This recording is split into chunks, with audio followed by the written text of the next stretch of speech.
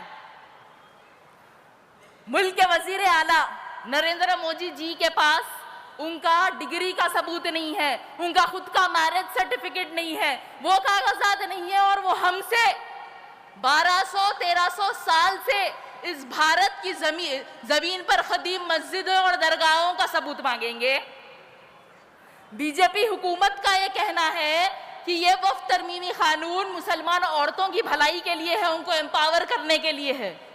تو یہ وہی بی جے پی حکومت ہے نا جس نے بلکس بانو کی عصمت ریزی کرنے والوں کو رہا کیا تھا، ان کو پھولوں سے سواگت کیا تھا. یہ لوگ بول رہے ہیں کہ وقف علی الاولاد میں مسلم بیٹیوں کو بھی وراثت میں حصہ ملنا چاہیے. تو آج سے 1400 سال پہلے دنیا میں سب سے پہلے اسلام نے عورتوں کو وراثت کا حق دے دیا تھا. یہ مودی ہے کون ہم کو وراثت کا حق دینے والے؟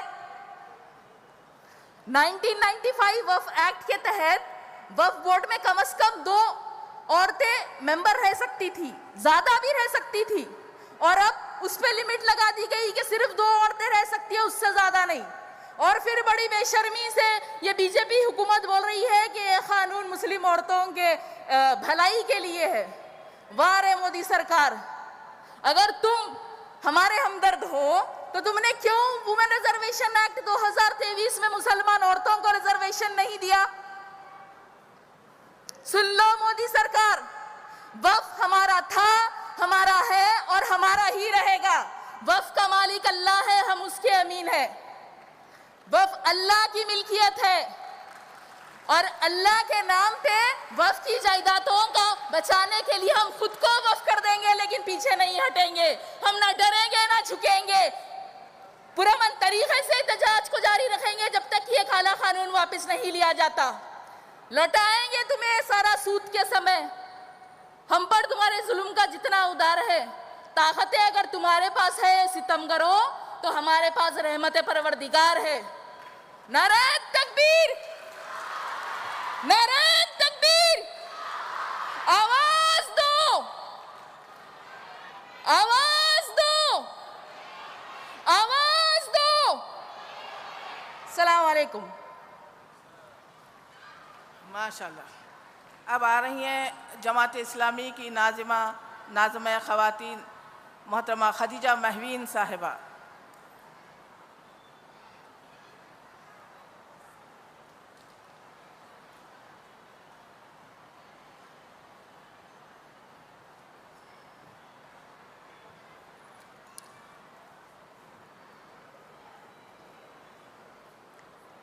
اعوذ باللہ من الشیطان الرجیم، بسم اللہ الرحمن الرحیم. وَلْتَنْظُرْ نَفْسٌ مَّا قَدَّمَتْ لِغَدٍ. صدق اللہ العظیم. قابل احترام اور بہت ہی معزز صدر مسلم پرسنل لاء بورڈ، اراکین، ممبرز اور خواتین، اور میری بہت ہی عزیز اس کار خیر میں شریک ہونے والے راہق کے ساتھیوں، السلام علیکم رحمۃ اللہ وبرکاتہ. الحمدللہ وحدہ والصلاۃ والسلام علی من لا نبی بعدہ. تمام تعریف صلی اللہ واحد کے لیے ہے جو اپنی ذات میں اکیلا اور یکتا ہے. ہزاروں لاکھوں درود و سلام ہو نبی محمد صلی اللہ علیہ وسلم پر، جن کے بعد کوئی اور نبی نہیں. عزیز بہنوں، اب تک ہم جو سماعت فرما رہے تھے کہ یہ جو کالا قانون ہے، اس کے تعلق سے الحمدللہ کافی اویئرنیس خواتین میں بھی آ چکا ہے، اور اس کو ریکال کرنے کے لیے، واپس لینے کے لیے جو جد و جہد جاری ہے، مسلم پرسنل لاء کے تحت تمام ائمہ فکر، تمام مفکر اور تمام جماعتیں ایک جگہ جمع ہو کر ایک ملت کا بہترین ثبوت جو دے رہے ہیں. میں اللہ سے دعا کرتی ہوں کہ اس کو ہمیشہ ہمیشہ کے لیے باقی رکھے. اور اللہ تعالیٰ سورہ حشر میں فرماتے ہیں کہ یقیناً ہر کوئی دیکھ لے کہ اس نے کل کے لیے کیا تیاری کی ہے. عزیز بہنوں، بس میں ایک چیز آپ کے گوش گزار کرنا چاہوں گی کہ وہ قومیں اسی لیے نہیں مٹتی کہ وہ اللہ کو بھول جاتی ہیں. وہ قومیں اسی لیے مٹتی ہیں کہ وہ اللہ کے تعلیمات کو اس کا حق ادا نہیں کرتی. آپ تمام سے گزارش ہے کہ اس مہم کو جب تک ہم اس محاذ کو سر کریں گے، اس محاذ کو کامیابی کے ساتھ ہم اس غالِ قانون کو واپس نہیں لیں گے، آپ تمام سے گزارش ہے کہ اس کو کامیاب بنانے کے لیے اپنے تمام وقت، صلاحیتیں، جو کچھ آپ سے درکار ہے، اس کی امید ہے کہ آپ اپنا وقت ہم کو دیں گے. اللہ سے دعا ہے کہ اللہ تعالیٰ ہمارے اس مشن کو کامیاب بنائے، اور 2014 کیا ایسی حکومتیں آتی اور جاتی رہیں گی، لیکن اصل دیکھنا یہ ہے کہ ہدف کون ہے. ہدف اگر کمزور لوگ ہیں تو کمزوروں کو اٹھنا چاہیے، اللہ سے خاص دعائیں کرنا چاہیے اور ان کا مقابلہ کرنا چاہیے. جیسا کہ دائرے میں رہتے ہوئے حکومت قوانین کا ہم جو سپریم کورٹ تک اس کیس کو لے کر گئے ہیں، تو اپنے اپنے دائرے کار میں رہتے ہوئے ہم اس کو جد و جہد کریں گے، اور جب تک واپس نہیں لیا جائے گا ہم تمام ایک ساتھ اس قانون کے خلاف لڑیں گے. جزاک اللہ خیر. اس دعا کے ساتھ اپنی بات کو ختم کرتی ہوں کہ ربی اسر ولا تعسر وتمم بالخیر. صدق اللہ العظیم. جزاک اللہ خیرا کثیرا.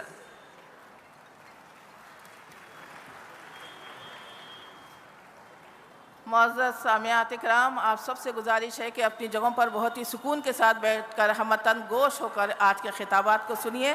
انشاءاللہ یہ ہمارے ایمانی حمیت کو اور مزید اضافہ کرنے کا باعث بنے گا. اب میں دعوت دیتی ہوں محترمہ ناصرہ خانم صاحبہ کو، جو جماعت اسلامی کی نمائندہ ہیں. محترمہ ناصرہ خانم صاحبہ.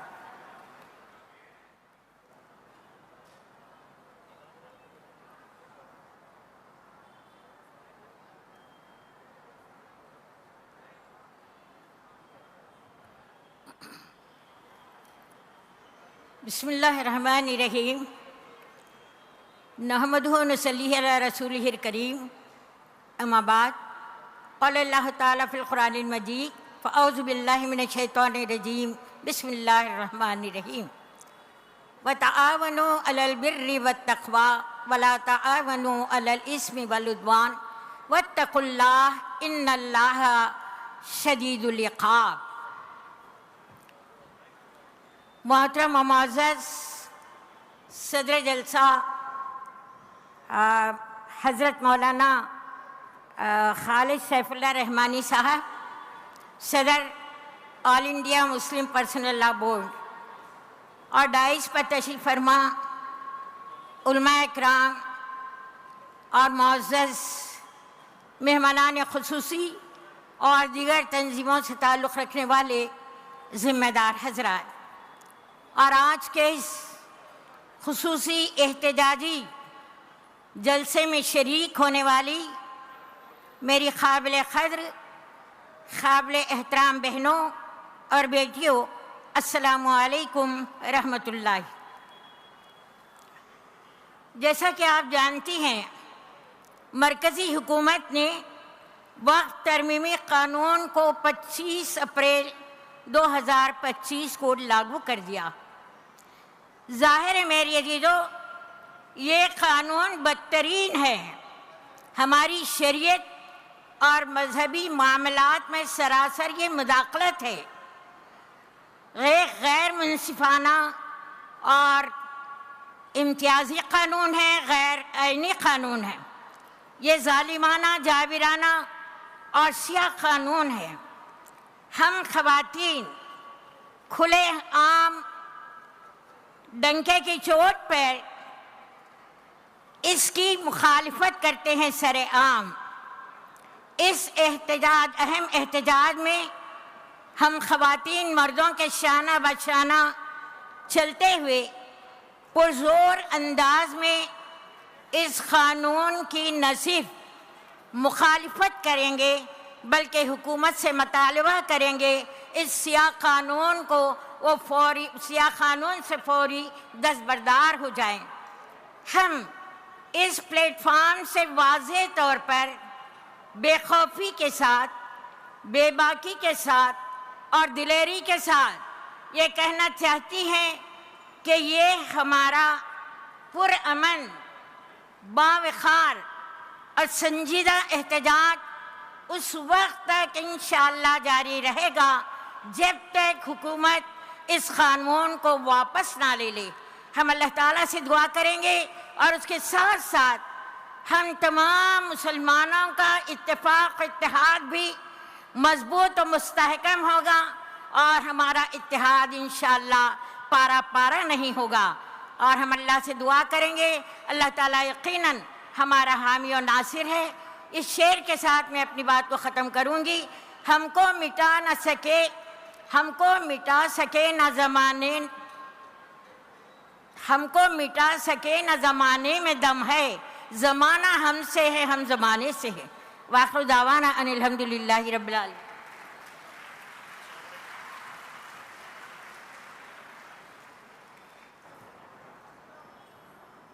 ہم کو مٹا سکے نہ، شعر جو تھا وہ کچھ ایسا تھا. چلیے، ہم کو مٹا سکے نہ آگے کا مجھے بھی یاد نہیں آ رہا ہے. چلیے کوئی بات نہیں. ہم اب ڈاکٹر قدوسہ سلطانہ صاحبہ کو مدعو کرتے ہیں، جو پروفیسر ہیں اور سابقہ ہیڈ ہیں Deccan college of engineering and technology میں، اور آپ CSE EE IT ان تمام ڈپارٹمنٹس کی صدر رہ چکی ہیں. الحمدللہ رب العالمین، الصلاۃ والسلام علی رسولہ الکریم. السلام علیکم ورحمۃ اللہ وبرکاتہ. یہ نیا قانون جو وقف کے سلسلے میں بنایا گیا ہے، مرکزی حکومت کی طرف سے کئی دھوکوں میں سے ایک دھوکہ ہے جو مسلمان امت کو دیا جا رہا ہے. انہوں نے اس نئے قانون کا ایک بہت ہی بلند نام رکھا ہے جس کو امید کہہ رہے ہیں. اس کا فل فارم ہے یونیفائڈ وقف management empowerment enhancement and development. لیکن کہتے ہیں نا کہ نام تو بہت اونچا ہے لیکن درشن چھوٹے ہیں.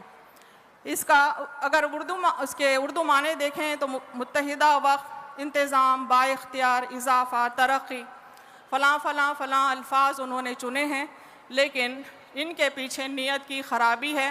48 ترمیمات ہیں اس قانون میں، لیکن ہر ترمیم کے پیچھے ایک شیطانی ذہن ہے، ایک سازش ہے جو مسلمان امت کو نقصان پہنچانے کے لیے کی گئی ہے. مثال کے طور پر اگر ہم پہلا لفظ دیکھیں یونیفائڈ، تو ان کا مقصد وقف کو یونیفائی کرنا نہیں ہے بلکہ ڈسٹریبیوٹ کر دینا ہے. جس طرح کہ ہم سالانہ ہماری اینیورسری یا برتھ ڈیز میں کیک کاٹ کر تقسیم کر کے ٹکڑے ٹکڑے بکھرا دیتے ہیں، لوگ کھا جاتے ہیں، کچھ ہم کھا جاتے ہیں. یہی معاملہ حکومت کا ہے اوقاف کے سلسلے میں. ایک دو قوانین کا میں ذکر کرتی ہوں. ٹرسٹ آف وقف، یعنی جتنے اوقاف کے ساتھ ٹرسٹ لگے ہوئے ہیں تمام کو اوقاف کی فہرست سے نکال دیا جائے گا، اور 100 سال پرانے اوقافی جائیدادوں کو آثار قدیمہ میں شمار کر کے اوقاف کی فہرست سے خارج کر دیا جائے گا. لمیٹیشن ایکٹ کے نام سے ناجائز قبضوں کو جائز قرار دے دیا جائے گا، اور جو قبائلی علاقوں میں زمینات ہیں، جائیدادیں ہیں اوقاف کی، ان کی اوقاف کی حیثیت کو ختم کر دیا جائے گا. اس طرح سے بے شمار ترمیمات ہیں جن کے ذریعے سے حکومت اوقاف کا کچھ حصہ خود کھا جائے گی، کچھ قبضہ کرنے والوں کو دے دے گی، تو کچھ آثار قدیمہ کے حوالے کر دے گی، وغیرہ وغیرہ. وقف کے سلسلے میں ایک ڈیفینیشن تھا once a وقف is always a وقف، لیکن اب یہ نیا ڈیفینیشن بن گیا ہے کہ once a وقف is always at risk due to the policies by the central government. اور ایک لفظ انہوں نے استعمال کیا ہے مینجمنٹ، اور کام کر رہے ہیں مس مینجمنٹ کا. انہوں نے سیکشن 40 کو نکال دیا ہے جس کے تحت وقف بورڈز اوقاف کی حفاظت کرتے تھے، ناجائز قبضوں کو ہٹانے کی کوشش کرتے تھے، پولیس ڈپارٹمنٹ کی مدد لیتے تھے. لیکن اب اوقاف پر قبضہ ہو جائے تو وقف بورڈز بے اختیار ہو گئے، یہ ٹوٹل مس مینجمنٹ کی طرف جائے گا. اس طرح سے انہوں نے سروے کمشنر کو ہٹا دیا اور کلیکٹر کو اس کی جگہ رکھ دیا، بلکہ اس سے بڑا بنا دیا. وہ ایک جج کی طرح فیصلہ کرے گا کہ کون سی زمینیں سرکار کی ہیں، کون سی وقف کی ہیں، کون سی ان کے قبضے کے قابل ہیں، کون سی زمینیں جائیدادیں زیادہ ٹیکس دیں گی وہ اوقاف کی نہیں رہیں گی بلکہ سرکاری ہو جائیں گی. اس طرح کے فیصلے کلیکٹر کرے گا، اس کو امپاور کیا گیا. اس طرح سے مس مینجمنٹ کیا جا رہا ہے. جہاں تک امپاور کرنے کی بات ہے، با اختیار بنانے کی بات ہے، اس نئے قانون میں ہر ایک کو بے اختیار بنا دیا گیا. وقف بورڈ کے سارے قوانین چھین لیے گئے، سارے رائٹ، سارے حقوق چھین لیے گئے، ڈونرز کے حقوق چھین لیے گئے، متولی کے حقوق چھین لیے گئے۔ انتہا یہ ہے کہ اسٹیٹ گورنمنٹ تک پاور لیس ہو چکی ہے۔ سارا جو وقف بورڈ کا نیٹ ورک ہے اس کی کمر ہی نہیں توڑی گئی بلکہ اس کے ہاتھ پیر توڑ دیے گئے، آنکھیں نکال دی گئیں، کان کاٹ دیے گئے، بلکہ کھوپڑی تک پھوڑ دی گئی، اس کے گلے پر چھری پھرا کر اس وقف سسٹم کی میت کو کفنا دیا گیا ہے، بلکہ تابوت میں لٹا دیا گیا ہے، ایک آخری کیل ٹھوکنا باقی رہ گیا ہے۔ انہانسمنٹ کہتے ہیں کہ وہ آمدنی میں اضافہ کریں گے، لیکن ایک ترمیم کے حساب سے جو وقت کی زائد آمدنی ہے، سرپلس انکم ہے، وہ اب بینیفیشریز کو نہیں جائے گی، غریبوں میں، یتیموں میں، محتاجوں میں تقسیم نہیں ہوگی، بلکہ سرپلس انکم فی الوقت نئے قانون کے حساب سے ساری کی ساری مرکزی حکومت کو جائے گی۔ آخر میں ایک چھوٹی سی بات ہے کہ وہ ڈیولپمنٹ چاہتے ہیں، اوقاف کی ترقی چاہتے ہیں، لیکن ایک ترمیم کہتی ہے کہ اوقاف کے سارے پرانے ڈھانچے، پرانی زمینات، پرانی جائیدادیں جو استعمال میں نہیں ہیں ان کو ترقی نہیں دیا جائے گا، بلکہ تمام اوقاف کی حیثیت کھو دیں گے اور مرکزی حکومت کی ہو جائیں گی۔ السلام علیکم۔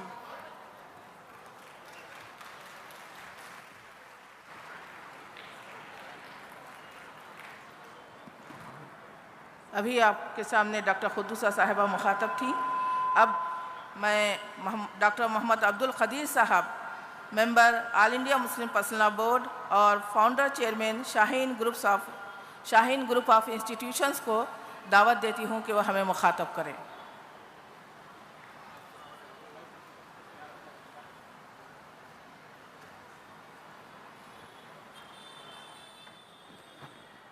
السلام علیکم ورحمۃ اللہ وبرکاتہ۔ قابل احترام مولانا محترم خالد سیف اللہ رحمانی صاحب، صدر آل انڈیا مسلم پرسنل لا بورڈ، اور ہماری بڑی بہن محترمہ جلیسہ صاحبہ، دیگر معززین اور قابل احترام بہنوں، علماء اکرام کی موجودگی میں لب کشائی یقیناً میرے لیے بہت ہی مشکل کا کام ہے۔ ویسے میں گزارش کیا تھا کہ میں سننے کے لیے آیا ہوں، پھر بھی مولانا کا حکم ہے۔ بہرحال آپ تشریف لائی ہیں، محترمہ جلیسہ صاحبہ کی محنتوں کا نتیجہ ہے۔ میں ان کو بھی مبارکباد دوں گا اور آپ کو بھی مبارکباد دوں گا۔ آپ نے یہ ظاہر کر دیا ہے کہ آپ باشعور اور الرٹ مسلم خواتین ہیں۔ ہمارے شہر حیدرآباد کے جو علم و ادب کا ایک گہوارہ ہے، ایک تہذیب کا گہوارہ ہے، آپ کی کا انوالومنٹ اس اجلاس میں یقیناً رنگ لائے گا، مجھے پورا یقین ہے۔ صرف یہی تحریک نہیں بلکہ وہ تمام تحریکات جب بھی مسلم پرسنل لا بورڈ کی طرف سے آپ کو دعوت دی جائے گی، آپ ضرور بضرور اس میں شریک ہوئیے، کیونکہ آپ کی بڑی طاقت ہے۔ شاہین باغ کی مثال موجود ہے، آپ جڑتے رہیے اور مختلف پروگرام میں شرکت کیجیے اور مسلم پرسنل لا بورڈ کی اس تحریک کو کامیاب بنانے کی کوشش کرتے رہیے۔ یقیناً یہ کالا قانون ہمیں کسی کو بھی منظور نہیں ہے، ہم اس کی بھرپور مخالفت کرتے ہیں، شدت کے ساتھ مخالفت کرتے ہیں، اور زندگی بھر آخری سانس تک جو ہے، جب تک کہ اس کو واپس نہیں لیا جائے گا، ہم سب مل کے اس کی مخالفت کریں گے۔ عجیب حالات بنائے رکھے ہیں، ناقابل یقین حرکتیں ہو رہی ہیں، ہم وہ تمام چیزوں کی مخالفت کریں گے جو ہمارے تہذیب کی طرف نشاندہی کرتے ہیں اور ہماری تہذیب کو برباد اور مٹانے کی کوششیں کرتے ہیں۔ آپ کی طاقت بڑی طاقت ہے۔ مسلم پرسنل لا بورڈ بہت ساری تحریکات ہیں، میں خاص طور پہ ایک تحریک کے لیے، کیونکہ ایک بڑی تعداد میں ہماری شہر حیدرآباد کی بہنیں موجود ہیں، اس لیے اس کا ذکر کروں۔ موضوع مناسب نہیں ہے یہاں پر، لیکن تھوڑا سا اوقاف سے ہٹ کر بھی ریکویسٹ کر لینا، میں اجازت لیا ہوں اس بات کی، مولانا سے اجازت بھی لیا ہوں۔ مسلم پرسنل لا بورڈ آسان نکاح کے لیے ایک تحریک ملک بھر میں چلایا ہے، اس کے لیے اقرار نامہ بھی بنایا ہے۔ یہاں پر تقسیم بھی کیا گیا ہے، اس کی جو ہے اسٹینڈی بھی لگائے گئے ہیں. آپ ہی کے ہاتھ میں سارا دار و مدار ہے. آپ اگر ارادہ کر لیں تو ہمارے معاشرے سے فضول خرچی والے نکاح یقیناً ختم ہو جائیں گے، اور اتنا مجموعہ کافی ہے. اگر آپ لوگ ارادہ کر لیں گے تو انشاءاللہ فضول خرچی ختم کرنا ہے. شادیوں میں عجیب عجیب حرکتیں ہو رہی ہیں. یہ پرسنل لا بورڈ کی چٹھی آپ پاس ہے، اس کو پڑھیے، اس کا اقرار کیجئے اور اس کی تشکیل کیجئے. نوجوانوں میں، اپنے خاندان میں، رشتہ داروں میں اس کو پھیلائیے. فضول خرچی والی شادیاں ختم ہونا چاہیے. بہترین نکاح وہ ہے جس میں کم خرچ ہو اور جس کو میری سنت کہا گیا ہے. اس کا مذاق اڑایا جا رہا ہے، اور پھپھو کی، چاچی کی، مامی کی خواہش، رشتہ داروں کی خواہش، لوگوں کی خواہش، لڑکے کے دوستوں کی خواہش اور اللہ اس کے رسول کی خواہش کو نظر انداز کیا جا رہا ہے. نسل کو بنائیے، نسل ہی اصل ہے. ایسے 50 جو ہے حرکتوں جو حکومت کی طرف سے یا اور کسی کی طرف سے ہو دیں گی، سب کو ہم ناکام کر سکتے ہیں اگر ہماری نسل طاقتور ہو جائے. آپ کے گودوں میں پلنے والے بچوں کو بنائیے. 10 سال 20 سال 50 سال لگیں گے، پھر وہ بنیں گے تو انشاءاللہ ماحول بنے گا اور ملت بنے گی. ملت کا مستقبل بنے گا. قوموں کی زندگی میں 25 سال 50 سال کو ہی وقت کہتے ہیں، اور آپ ہی کے ہاتھ میں دار و مدار ہے. آپ سے گزارش ہے کہ اس پہ توجہ دیجئے. فضول خرچی ختم کیجئے. غیر ضروری غیر شرعی رسومات پہ ساری طاقت لگا دیے ہیں اور تعلیم و تربیت کی طرف توجہ نہیں دے رہے ہیں. تعلیم و تربیت کی طرف توجہ دیجیے. 2 سال پہلے 1 سال پہلے انٹر کا رزلٹ آیا، ایک عجیب جھٹکا سا ملت کو لگ گیا. بڑی ناکامی جو ہے دیکھ رہے ہیں ہم. نوجوان بھٹک رہے ہیں، مختلف قسم کے ڈسٹریکشن کا شکار ہو رہے ہیں. یہ تمام کی طرف توجہ دیتے ہوئے جب بھی مسلم پرسنل لا بورڈ آپ کو آواز دے گا، ضرور آگے بڑھیے. ہم سب مل کر ہمارے مستقبل کو بہتر کرنے کی کوشش کریں گے، ہماری نسل کو طاقتور کریں گے. جزاک اللہ. السلام علیکم ورحمۃ اللہ وبرکاتہ.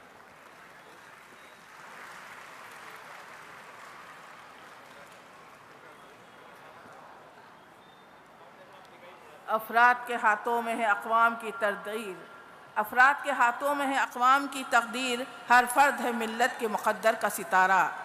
یہ تھے جناب عبد القدیر صاحب، جنہوں نے ہم خواتین کو بھی احساس دلایا کہ ہمیں اپنے گودوں میں پروان چڑھنے والی نسلوں پر بھی محنت کرنا ہے. اب میں دعوت دیتی ہوں جناب عمر عابدین قاسمی صاحب کو، جو وقف بچاؤ کمپین کے تلنگانہ کنوینر ہیں. جناب مولانا عمر عابدین صاحب.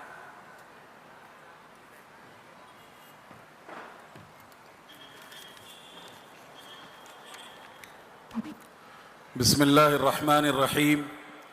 الحمد للہ والصلاة والسلام علی رسول اللہ صلی اللہ علیہ وسلم. اما بعد. آل انڈیا مسلم پرسنل لا بورڈ کے صدر ذی وقار فقیہ عصر حضرت مولانا خالد سیف اللہ رحمانی صاحب، آج کے اس پروگرام کے آرگنائزرز اور نہایت قابل احترام خواتین، حیدرآباد کی تاریخ کا یہ دن بہت اہم ہے اور بڑی اہمیت سے جانا جائے گا کہ خاندان نہیں، سینکڑوں اور ہزاروں خاندانوں سے خواتین کی ایک بڑی تعداد یہاں جمع ہیں، اور قانون شریعت کے تحفظ کے لیے وہ آمادہ ہے، اور یہاں سے ایک نیا انقلاب اور ایک نئی تاریخ لکھنے کا وہ عزم اور حوصلہ رکھتی ہے. محترم خواتین، اسلامی تاریخ پر آپ نگاہ ڈالیے. جتنے انقلابات آئے اور جتنے اصلاحات پیش آئیں، ان سب میں خواتین کا نمایاں اور کلیدی کردار رہا. اگر وہ کردار نہ رہتا تو اسلامی تاریخ اپنی تابانی کے ساتھ اور اس روشنی کے ساتھ ہمارے درمیان موجود نہ رہتی. اس لیے آپ کا کردار ہمیشہ روشن رہا. آپ نے امت کی تعمیر کی، تاریخ سازی میں کلیدی کردار ادا کیا. ماضی قریب میں ابھی حال میں ایک بڑے عرب عالم دین کا انتقال ہوا، امام یوسف القرضاوی رحمہ اللہ. انہوں نے ایک کتاب میں بڑی خوبصورت مثال دے کر یہ بات سمجھائی ہے کہ اس امت کی مثال اس پرندے کی سی ہے جو ایک پر سے پرواز کرنے کی کوشش کر رہا ہے. شاہین ہو یا دنیا کا کوئی بڑا سے بڑا پرندہ ہو، جب تک خواتین کی نمائندگی اور مشارکت اور شراکت داری نہ ہوگی، اس وقت تک اس کی پرواز آسمان کی بلندیوں کو چھو نہیں سکتی. آپ کا یہ اجتماع اور آپ کا یہ پارٹیسپیشن اس بات کی گواہی دیتا ہے کہ آپ عزم رکھتی ہیں، حوصلہ رکھتی ہیں، غیرت رکھتی ہیں، اور یہاں سے ہندوستان میں ایک نئے انقلاب کا آغاز ہوگا.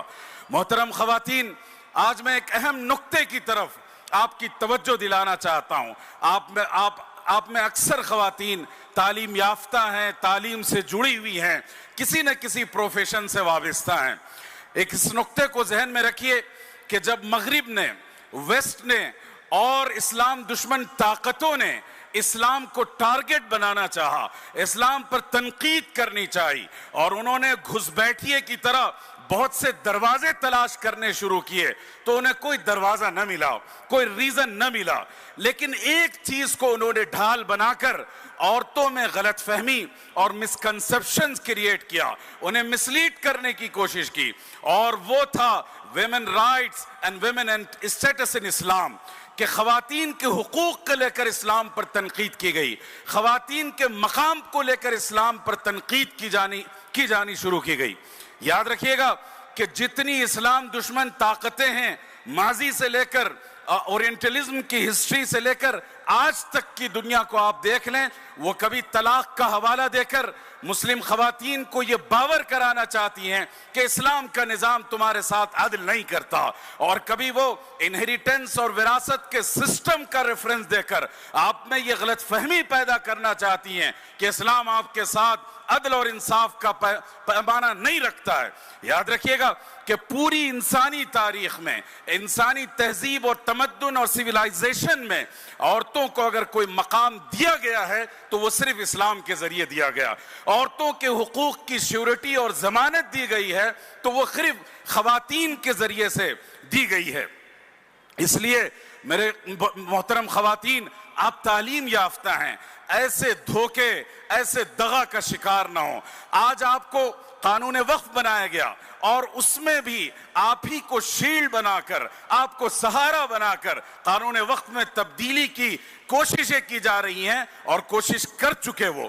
اور انہوں نے یہ تاثر دینے کی کوشش کی کہ آپ کو وقف میں جو حصے داری ہونی چاہیے تھی، ملنی چاہیے تھی، وہ حاصل نہیں ہوئی. یہ جھوٹ ہے، یہ دغا ہے، یہ فریب ہے.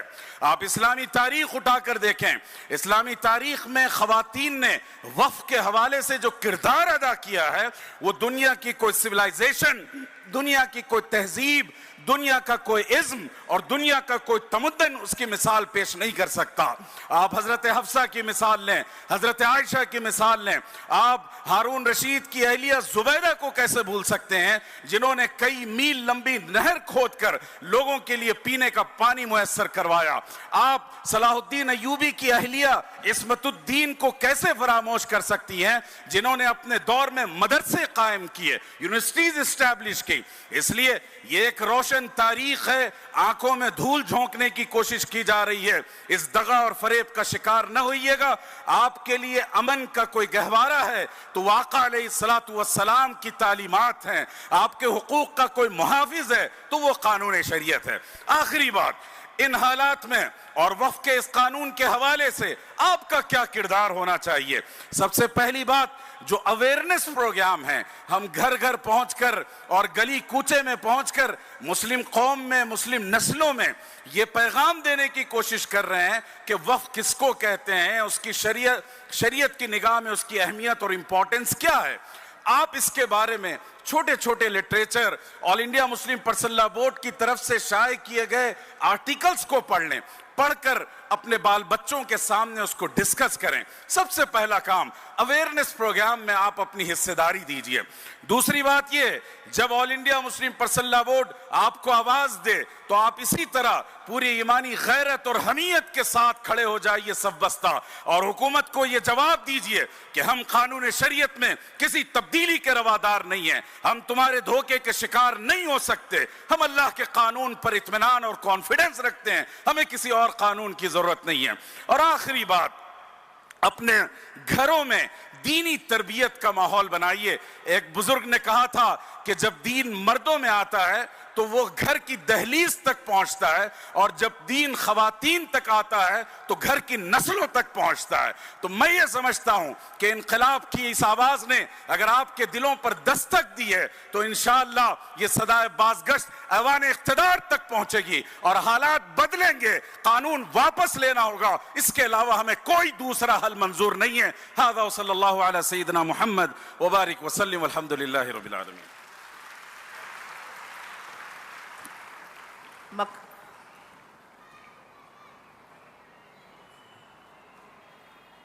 یہ تھے محترم عمر عابدین قاسمی صاحب. میں اب دعوت دیتی ہوں ڈاکٹر محمد خالد مبشر الظفر صاحب کو، جو جماعت اسلامی تلنگانہ کے امیر ہیں. محترم ڈاکٹر خالد مبشر الظفر صاحب.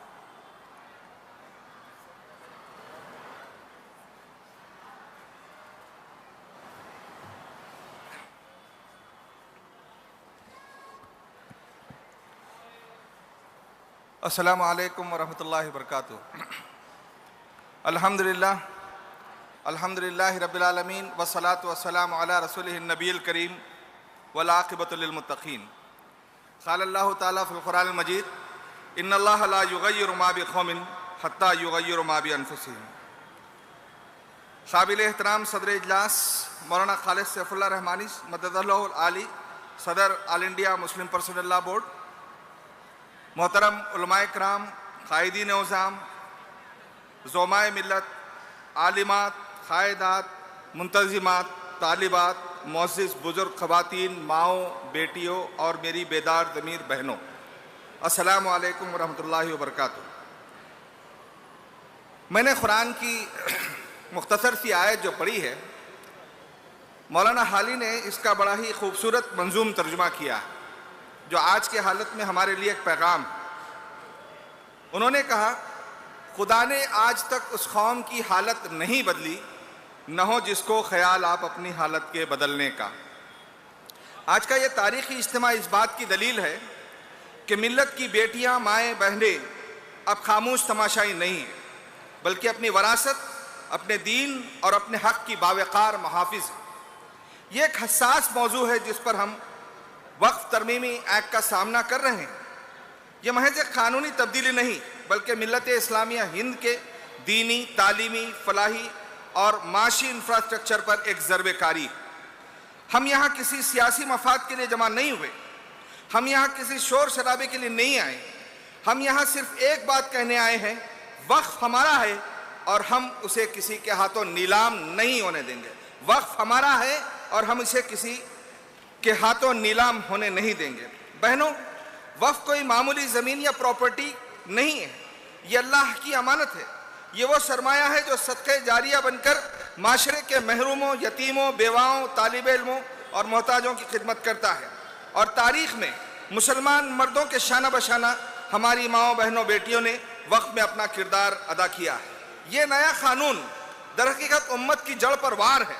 آج جو وقف ترمیم بل لایا گیا ہے وہ صرف ایک قانون نہیں بلکہ پوری امت مسلمہ کی خود مختاری پر حملہ ہے. یہ بل ہمارے وقف بورڈ کو بے اختیار بناتا ہے، ہمارے متولیوں کو قصوروار بنا کر پیش کرتا ہے، عدالتوں کا دروازہ بند کر کے مسلمانوں کی زمین حکومت کے اختیار میں دیتا ہے اور وقت کی قیمتی جائیدادوں کو ہتھیانے کا ایک آئینی راستہ کھولتا ہے. ابھی مجھے ہمارے ایک دوست توجہ دلا رہے تھے کہ یہ معاملہ ابھی عدالتوں میں چل ہی رہا ہے، لیکن بیہائنڈ دا کرٹین اس وقت ہر ریاست کے وقف بورڈ سے 3 آدمیوں کو بلا کر کارروائیوں کا آغاز کر دیا گیا ہے. ویب سائٹیں بن رہی ہیں اور آن لائن تربیت کا پروگرام جاری ہے. یہ کیسے ممکن ہے؟ ایک ایسے ملک کے اندر جو جمہوری ہے، یہ کیسے ممکن ہے کہ کوئی معاملہ ابھی عدالت میں ہے اور اس کے پیچھے حکومتیں اپنی تو طاقتیں لگا رہی ہیں؟ بہنوں، سب سے زیادہ نقصان میری نظر میں آپ کا ہوگا. وہ خواتین جو مدرسوں میں پڑھا رہی ہیں، وہ بیوہ خواتین جن کی مدد وقف سے ہوتی ہے، بچیوں کی تعلیم جو وقف فنڈ سے ہوتی ہے، اسپتال، کلینک، یتیم خانے سب خطرے میں ہیں. یہ آئین کی توہین ہے. آئین ہند کا آرٹیکل 26 ہمیں اپنے مذہبی ادارے چلانے، سنبھالنے اور ان کا انتظام خود کرنے کا حق دیتا ہے. تو پھر کس بنیاد پر ہماری زمین، ہمارا ادارہ اور ہمارا حق چھینا جا رہا ہے؟ یہ صرف زمین کا مسئلہ نہیں، یہ شناخت کا مسئلہ ہے، خود مختاری کا مسئلہ ہے، ایمان کا مسئلہ ہے، اور ایسے تمام مراحل پر مسلم خواتین کا کردار تاریخی رہا ہے۔ تاریخ گواہ ہے کہ امت پر جب بھی کڑا وقت آیا مسلمان عورت پیچھے نہیں ہٹی۔ خلافت تحریک ہو یا آزادی کی لڑائی، تعلیم کی تحریک ہو یا اصلاح معاشرہ، یا پھر شاہین باغ میں CAA اور NRC کے خلاف تاریخی جدوجہد ہمارے تاریخ کا ایک روشن باب ہے۔ ہم نے قلم بھی اٹھایا، چادر بھی سنبھالی، میدان بھی سنبھالا، تو اگر آج وقت پر حملہ ہے تو ہم دفاع کے لیے تیار ہیں۔ اب ہماری ذمہ داریاں کیا ہیں؟ نمبر 1، سب سے بڑا مسئلہ شعور کا ہے۔ مجھے توقع تھی کہ آج اس پورے میدان کے اندر ہماری تعداد اور زیادہ ہوتی۔ ہمیں شعور پیدا کرنا ہے، اپنے گھروں میں، اپنے محلوں میں، اپنے مسجدوں میں، اپنے اسکولوں میں، اسپتالوں میں اس قانون کی حقیقت کو بتانا ہے۔ ایک طویل جو لڑائی ہے جو ہمیں لڑنی ضروری ہے۔ ہمیں دستخطی مہمات کا حصہ بننا پڑ سکتا ہے، اور ہمیں سوشل میڈیا پر فعال بننا پڑ سکتا ہے۔ آپ جانتے ہیں کہ ہماری بیٹیاں آج کتنی پاورفل ہے۔ ہر خاتون ایک میڈیا سینٹر ہے۔ اپنی آواز اگر اٹھائیں تو ہم پورے ایوان کو ہلا سکتے ہیں۔ ملی اداروں کے ساتھ جڑ کر ہماری بیٹیوں اور بہنوں کی جو کوشش ہوگی وہ غیر معمولی اپنے اثرات پیدا کر سکتی ہے۔ ہماری للکار ایوانوں کو ہلانا چاہیے۔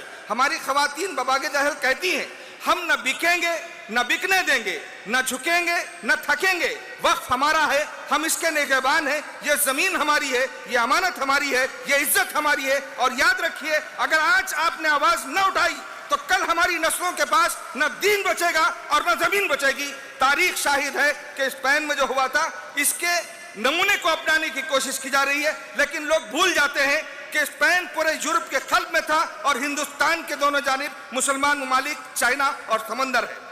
میں اس موقع پر جماعت اسلامی کے اس دو ٹوک موقف کو رکھنا چاہتا ہوں کہ وقف ایک شرعی اور اسلامی ادارہ ہے جسے مسلمانوں نے اپنے خالص دینی جذبے کے تحت اپنی ذاتی املاک اللہ کی رضا کے لیے وقف کر کے قائم کیا ہے۔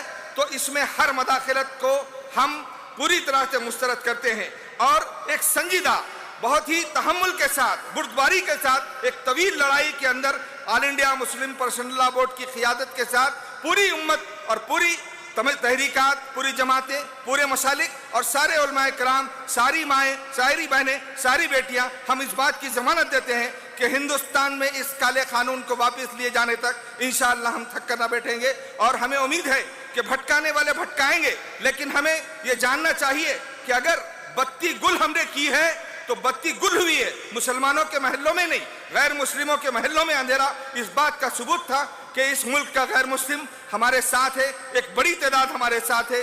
اپوزیشن اور ایوان وقت نے جو مباحث اس وقت ملک کے اندر چھیڑے ہیں اسے وقف تک محدود نہ رکھیں، بلکہ غیر مسلم بھائیوں اور بہنوں کے ساتھ مستقل روابط کو استوار کرنے اور دعوتی تعلقات کو بنانے کے لیے آپ سب استعمال کریں۔ اللہ سے دعا ہے کہ اللہ تعالیٰ اپنی رحمتوں کے ساتھ، اپنے برکتوں کے ساتھ، امن و انصاف کے ساتھ اس ملک کے اندر مسلمانوں کی بقا اور مسلمانوں کی جدوجہد کو کامیاب بنائیں۔ وآخر دعوانا ان الحمدللہ رب العالمین۔ ابھی آپ سے جماعت اسلامی تلنگانہ کے امیر مخاطب تھے۔ اب میں مفتی ضیاء الدین نقشبندی صاحب جو جامعہ نظامیہ کے مفتی ہیں ان کو دعوت دیتی ہوں۔ مفتی ضیاء الدین نقشبندی صاحب۔